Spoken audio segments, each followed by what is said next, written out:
Bayangin kalau lo hidup ribuan tahun yang lalu, masih belum ada listrik, masih belum ada mesin, bahkan masih belum ada baja.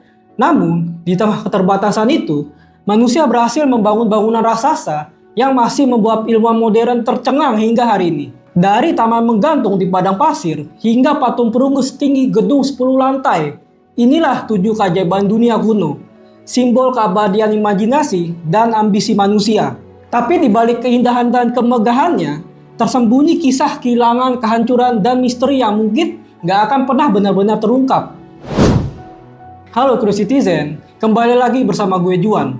Pada video kali ini, langsung aja gue bahas tentang 7 keajaiban dunia kuno. Nah, bakal gue jelasin dimulai dari latar belakangnya terlebih dahulu. Ceritanya, daftar 7 keajaiban dunia kuno ini pertama kali ditulis oleh Philo dari Bizantium, seorang ilmuwan dan insinyur Yunani kuno yang hidup sekitar abad ke-3 sebelum Masehi. Philo bukan hanya penulis, tapi juga ahli mekanika dan arsitektur. Dalam karyanya yang berjudul On the Seven Wonders, ia ingin menunjukkan betapa luar biasanya kemampuan manusia untuk menciptakan keindahan dan keajaiban, bahkan tanpa teknologi modern.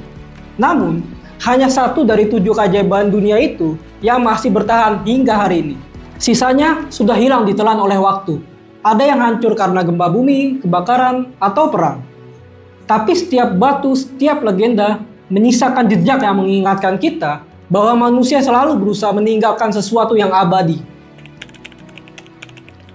Lo bayangin di Mesir kuno dulu, 4.500 tahun yang lalu, terdapat ribuan pekerja yang menarik batu-batu raksasa yang beratnya bisa mencapai 15 ton. Mereka membangun salah satu 7 keajaiban dunia kuno, yaitu Piramida Agung Giza. Piramida Agung Giza ini merupakan makam Firaun Khufu yang dibangun sekitar tahun 2560 sebelum Masehi.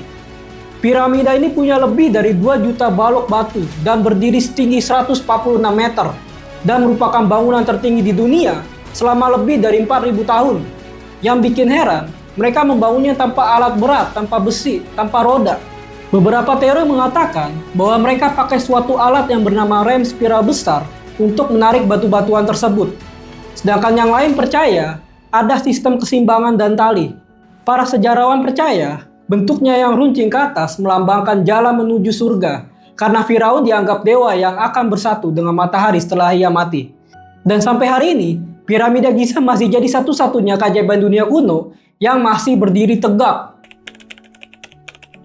Ceritanya sekitar tahun 600 sebelum Masehi, Raja Nebukadnezar II membangun taman bertingkat megah di tengah kota Babilonia untuk istrinya Ratu Amitis yang rindu pada pegunungan hijau di kampung halamannya di Media atau yang sekarang ini berada di Iran.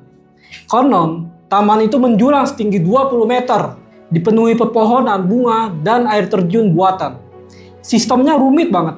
Ada pompa air dan roda putar buat mengalirkan air dari sungai Efrat ke atas teras. Masalahnya, gak ada catatan arkeologis yang benar-benar membuktikan taman ini pernah ada. Gak ada prasasti, gak ada sisa bangunan. Beberapa ahli bahkan percaya bahwa taman ini mungkin berdiri di Nineveh, bukan di Babilonia. Tapi legenda tentang taman gantung ini tetap hidup sampai sekarang, meskipun masih belum ada buktinya. Di kota Olimpia, Yunani, berdiri patung Zeus yang dibuat oleh pemahat legendaris yang bernama Phidias sekitar tahun 435 sebelum Masehi. Tingginya hampir 12 meter, terbuat dari emas dan gading, menggambarkan Zeus duduk di singgasana kayu berukir Sphinx dan hewan-hewan mitos. Bayangkan, di dalam kuil yang remang-remang, cahaya obor menyinari tubuh patung yang bersinar keemasan. Konon, Phidias meminta tanda dari Zeus apakah karyanya ini diterima, dan tak lama kemudian, petir menyambar dekat kuil itu. Patung ini bertahan lebih dari 800 tahun sebelum akhirnya hilang, entah karena kebakaran di Olimpia atau di Konstantinopel. Namun, kisahnya terus diingat sebagai simbol kemegahan dan spiritualitas Yunani kuno. Kuil Artemis dibangun di kota Efesus di pesisir Turki modern sekitar tahun 550 sebelum Masehi. Artemis sendiri adalah dewi perburuan dan bulan dalam mitologi Yunani. Sosok yang dikenal mandiri, membawa busur panah, dan menjadi pelindung perempuan muda. Kuil Artemis di Efesus dibangun untuk menghormatinya. Dan pada masanya, dianggap sebagai salah satu bangunan paling megah di dunia.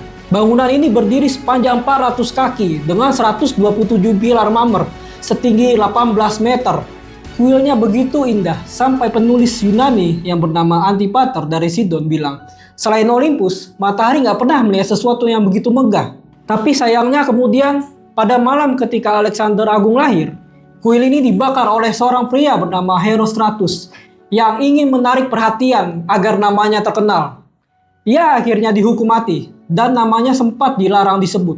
Rakyat Efesus kemudian membangun kuil baru yang lebih megah, tapi gempa bumi dan serangan bangsa Ostrogoth menghancurkannya.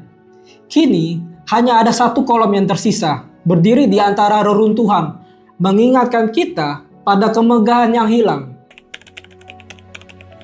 Sekitar tahun 350 sebelum Masehi, Ratu Artemisia II membangun makam megah untuk suaminya sekaligus saudaranya, yaitu Raja Mausolus. Bangunan ini berdiri setinggi 45 meter, seluruhnya dari marmer putih dan dihiasi patung-patung dewa serta relief perang.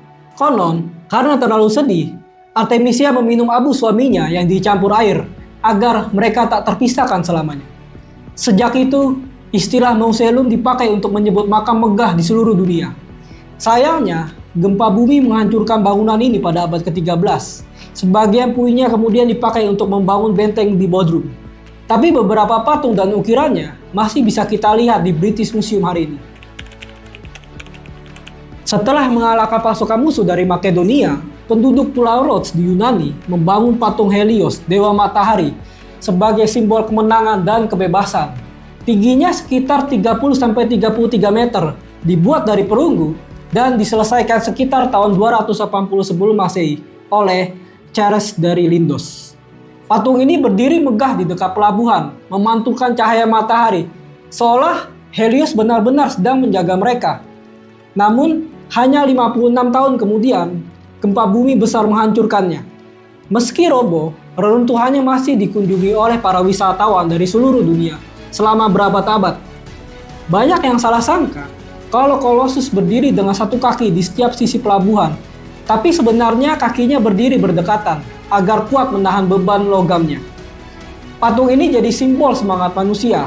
Bahkan setelah jatuh, cahayanya tetap dikenang. Di pulau kecil Paros, lepas pantai Mesir, berdiri mercusuar Alexandria. Dibangun sekitar tahun 280 sebelum Masehi di masa pemerintahan Ptolemy II. Bangunannya menjulang setinggi 120 meter dan menjadi panduan bagi kapal yang berlayar ke pelabuhan Alexandria, pusat ilmu pengetahuan dunia saat itu. Strukturnya punya 3 tingkat. Bagian bawah berbentuk persegi, tengahnya segi 8, dan puncaknya berbentuk bulat. Di atasnya berdiri patung besar yang mungkin Alexander Agung atau Ptolemy itu sendiri. Api besar di puncaknya memantulkan cahaya lewat cermin perunggu raksasa, terlihat sampai 50 km jauhnya. Tapi serangkaian gempa antara abad ke-10 dan ke-14 menghancurkannya. Kini, reruntuhannya jadi dasar benteng Qaitbay di kota Alexandria modern. Bagi pelaut, mercusuar itu bukan cuma petunjuk arah, tapi simbol harapan. Cahaya yang selalu menuntun mereka untuk pulang. Dari ketujuh keajaiban dunia kuno itu, hanya piramida Giza yang masih berdiri hingga sekarang. Namun, setiap keajaiban punya satu hal yang sama. Mereka adalah cerita tentang ambisi, keindahan, dan keberanian manusia melawan waktu. Mungkin itu sebabnya, meski sebagian telah hilang, kita masih menyebutnya keajaiban. Karena keajaiban sejati bukan cuma soal bangunan megah, tapi tentang manusia yang berani bermimpi besar. Sekian video kali ini, dan terima kasih untuk Curiosity-zen yang menonton video ini hingga selesai. Jangan lupa like dan subscribe Curiosity jika lo suka dengan cerita-cerita sejarah seperti ini. See you on the next video, and are you curious?